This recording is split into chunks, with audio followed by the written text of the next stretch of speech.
Bienvenidas a la cápsula de gramática. Hoy iniciamos nuestro estudio con un poco de historia. Esto nos ayudará a comprender los contenidos futuros.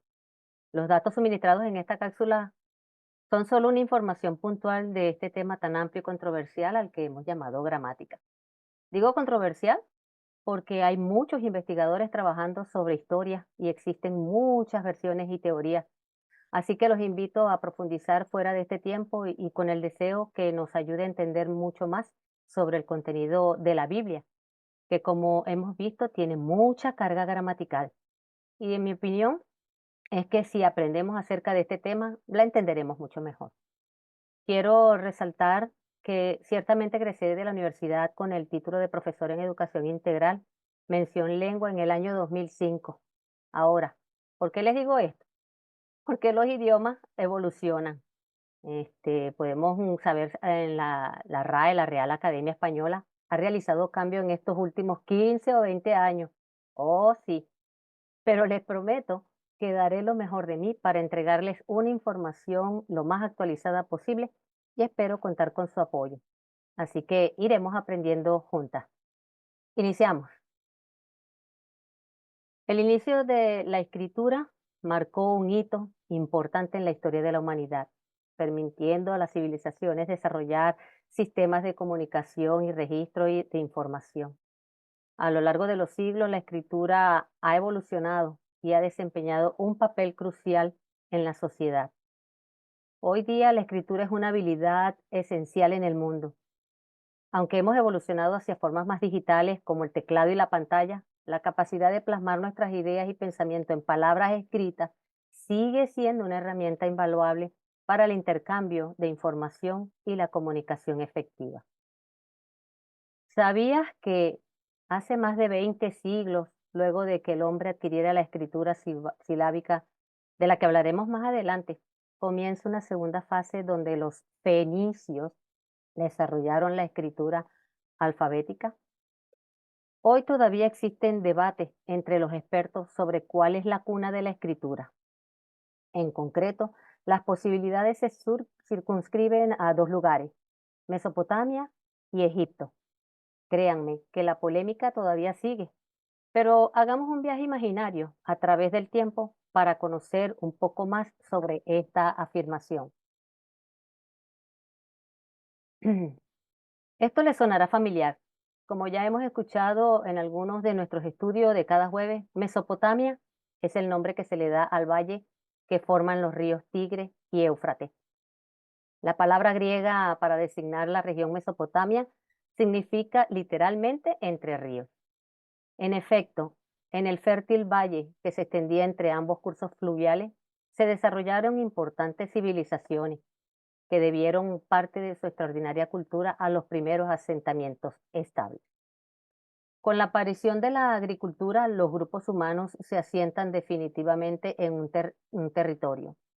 Mesopotamia, con sus tierras fértiles aptas para el cultivo y la cría de ganado, se erige como uno de los mejores lugares para el surgimiento de las primeras poblaciones. Ahora ustedes se preguntarán, ¿y qué tiene que ver esto con el desarrollo de la escritura? Pues los sumerios, población ubicada al sur de Mesopotamia, que es esa zona marcada con el círculo rojo, desde el cuarto milenio antes de Cristo, dejaron testimonios por escrito, estos escritos estaban en el alfabeto cuneiforme. El significado de esta palabra vino dado por el profesor inglés Thomas Hughes, quien lo empleó con el único fin de hacer referencia al tipo de escritura que se encontraba en Mesopotamia, unos 3000 años antes de Cristo. Estas se realizaban sobre tablillas de arcilla húmeda, en las que se practicaban incisiones con un cálamo o punzón afilado. La arcilla se secaba y de esta manera estas manifestaciones escritas han perdurado hasta la actualidad. La palabra surgió de otra palabra latina conocida como cunios, que traducida al español significa cuña y forme, siendo el equivalente de la palabra forma. Además, esta manera de darle la definición de cuña fue clave para la escritura, puesto que las características de estas venían dadas de forma tallada. Esta primera escritura cuneiforme constaba de pictogramas, Estos pictogramas eran dibujos simples y realistas que imitaban la forma de lo que representaban. Por ejemplo, en esta imagen publicada por la Universidad de Cantabria, en España, el signo estrella era cielo, eh, una línea curva era el agua, o una cabeza con cuernos era un toro o buey. Estos pictogramas tenían un valor icónico y semántico, es decir, se parecían a lo que representaban y tenían un significado específico. Estas imágenes no se consideran escritura propiamente dicha, sino protoescritura, ya que no tienen un sistema de signo establecido ni una intención comunicativa clara. El verdadero origen de la escritura pictográfica se sitúa en Mesopotamia, alrededor del año 3500 a.C., cuando los sumerios empezaron a utilizar pictogramas para representar objetos o conceptos sobre tablillas de arcilla. Además, tenían una intención comunicativa clara y un sistema de signo establecido. Una de las manifestaciones cuneiformes más antiguas es la que puedes ver aquí, la tablilla de Kish, realizada sobre piedra caliza, hallada en Tel al-Ujaimir, aldea ubicada en la gobernación de Babilonia, hoy día Irak. La inscripción supone la etapa de transición de la protoescritura a la escritura cuneiforme, parcialmente silábica. En la actualidad, la inscripción aún no ha podido ser descifrada, puesto que algunos de los signos pictográficos no son identificables.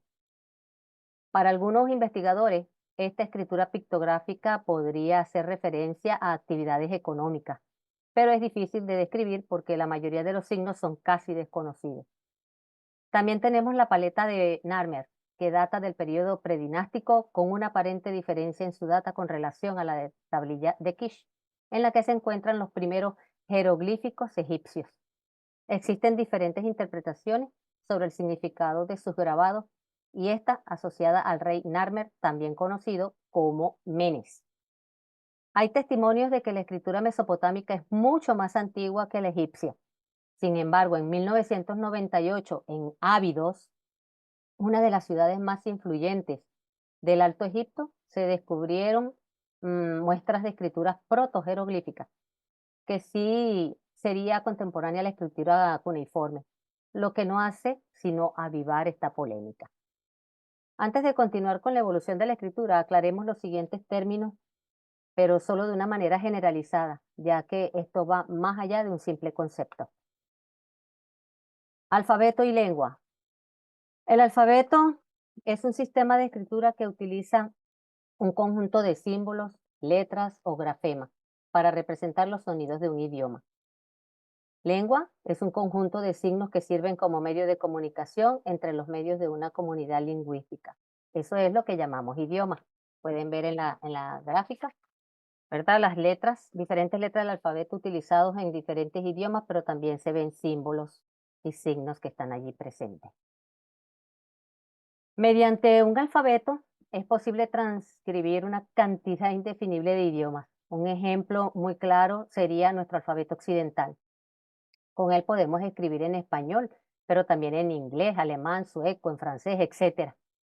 Por tanto, si volvemos a la escritura cuneiforme, tenemos que, a pesar de que originalmente fue el sistema exclusivo de la lengua sumeria, más tarde fue utilizado en multitud de culturas. Aquí tomé la oración en español de Jesús es nuestro Mesías, traducida en 5 idiomas diferentes. Yo les puedo pronunciar solamente 3 más de ellas, que son las que conozco. Las otras 2 se las voy a quedar debiendo. Entonces, Jesús es nuestro Mesías en español. En italiano sería Gesù è il nostro Mesías. En portugués es Jesús è o nosso Mesías. Y en francés es Jésus c'est notre Mesías. Bien, la cuneiforme se convirtió en la escritura oficial de las civilizaciones mesopotámicas. Así, los acadios, que hablaban una lengua semítica, los hititas y los persas utilizaron el sistema cuneiforme para plasmar sus idiomas por escrito. Esto, por supuesto, conllevaba una serie de problemas. A menudo era necesario alterar los caracteres originales para transcribir sonidos que no existían en Sumerio. El último escrito cuneiforme del que se tiene constancia data del año 75 de nuestra era. En aquella época, este sistema de escritura ya estaba absolutamente desplazado por el alfabeto griego y latino. Luego de conocer un poco de historia, ahora sí, retomemos la pregunta que hicimos al inicio de esta cápsula. ¿Los fenicios desarrollaron la escritura alfabética? Hasta ahora nos hemos enfocado en la escritura cuneiforme. Antes del desarrollo de la escritura alfabética, solo existían los sistemas pictográficos y silábicos. Después que el hombre adquirió la escritura silábica, comienza una segunda fase y es cuando el pueblo fenicio desarrolla una escritura alfabética compuesta por 22 signos, en la que cada una correspondía a una consonante concreta. De él se derivan el griego y el latino, utilizados para transcribir la mayoría de las lenguas del mundo. Dato curioso, esta gráfica podemos observar que algunas letras tienen similitud con el hebreo. La siguiente afirmación que haré es un extracto o resumen de publicaciones encontradas en Internet y la que reflejaré en la bibliografía utilizada para este estudio. Así ustedes pueden leer más al respecto si así lo desean. Y es la siguiente. El alfabeto paleohebreo es una variante regional del alfabeto fenicio y se utilizó para escribir el hebreo temprano. Los alfabetos hebreo y fenicio coexistieron en la tierra de Canaán durante muchos siglos, representando esencialmente el mismo alfabeto, pero con variaciones regionales menores. Con el tiempo, el guión hebreo evolucionó, particularmente después del exilio judío en Babilonia, pero sus formas más tempranas tienen un fuerte parecido con el guión fenicio. Para el siglo V a.C., el guión hebreo había reemplazado en su mayoría al alfabeto fenicio entre los judíos, evolucionando directamente del guión arameo utilizado en el imperio persa. Ahora, luego del alfabeto fenicio se forma el griego. Esta consta de 24 signos, de las cuales 17 son consonantes y 7 son vocales. Es por tanto valorado como el primer abecedario completo de la historia. Los griegos adoptaron este alfabeto y transformaron en vocales algunas consonantes fenicias desconocidas en su lengua.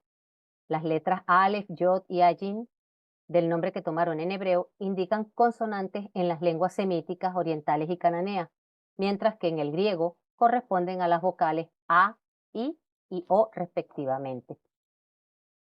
Después, los etruscos y latinos adaptaron el alfabeto griego a sus propios idiomas. 18 de las 22 letras fenicias subsistieron en el alfabeto latino. Ellas son A, B, C, D, E, F, H, I, K, L, M, N, O, P, Q, R, S, T, mientras que la X, la Y y la Z fueron tomadas del alfabeto griego y los latinos, por su parte, introdujeron la G y la B. En la Edad Media, el viejo continente, se utilizó la consonante W antes de que Louis Maigret aportara la letra J en 1542 y de que Fayard marcara la diferencia entre la U y la B. Hasta aquí nuestra cápsula de hoy. Continuaremos hablando acerca de la historia de la escritura en nuestra próxima entrega. Gracias por su atención.